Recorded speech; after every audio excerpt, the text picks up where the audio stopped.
Oh my goodness. Hey, I mean before Bibi high Bibi high and pass unto the warriors before Charlie. Why our common sense no dey work anymore?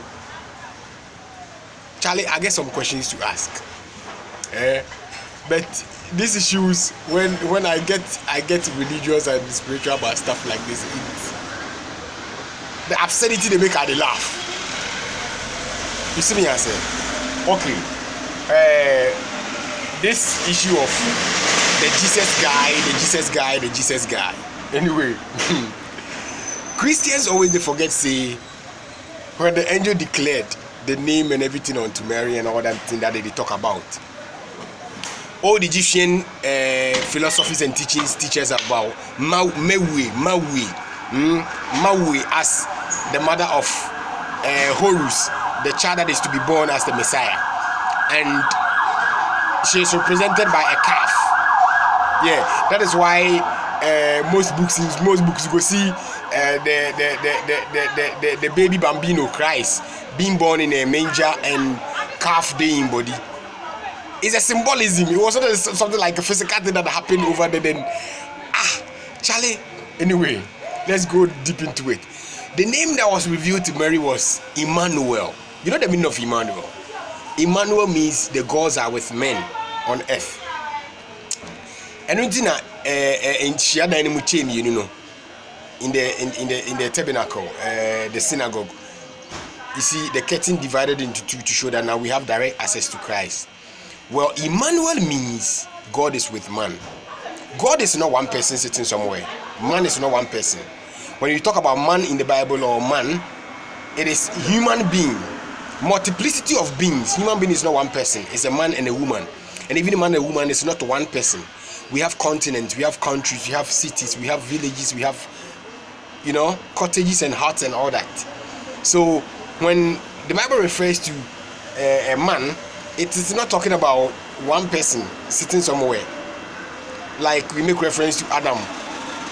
And when we talk about God, it's not like one particular being sitting somewhere up there alone. No.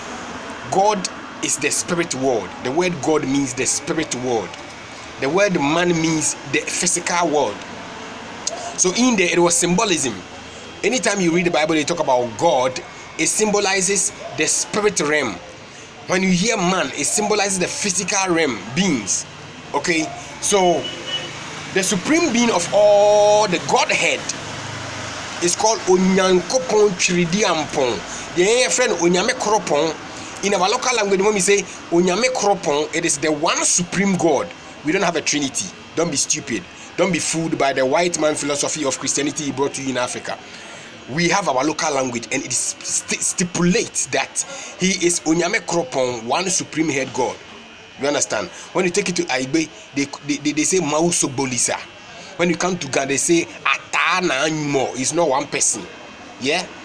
And locally, we say Asa, Ase.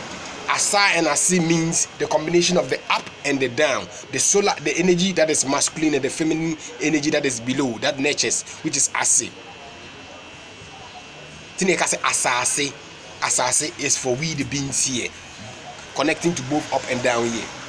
So I say, when the name Immanuel, when the Christ Immanuel was born, the day that this person came into this world, it was to signify that the spirits of the spiritual world are now living on the physical plane with men.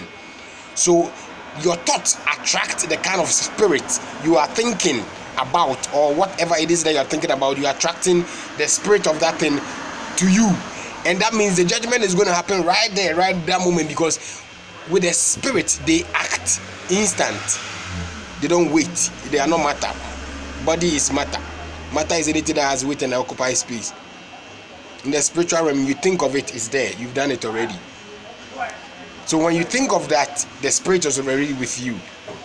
So Immanuel was to tell us that from this moment forth, there have been, or there is, a link to the spirit world directly. So from now, we can stand anywhere and pray, it will be heard. You can stand anywhere and perform any ritual, it will be answered. That is all that meant by Christ has been. But the day the Messiah, the one we call the Immanuel, came onto this planet, that is what it signified. So I say, okay, finish with that side. So that name of Jesus Christ is all madness. Forget that bullshit. It's nonsense, my guy. The guy was not Englishman. Why do you call him Jesus? Why do you call him Christ? He was not Englishman. He was a Jewish. And the Jews, they don't even have the letter J in the alphabet. The Hebrews don't have that word. You see me, I say. So the name they know there is Yahshua, Immanuel, Hamashiach, the Messiah. So Immanuel Hamashiach is what we know. And if I'm John Dakunyaiboa here, and if I go to China, Chinese people will not translate my name to Chinese and speak it in their language. They will call me John Dakunyaiboa.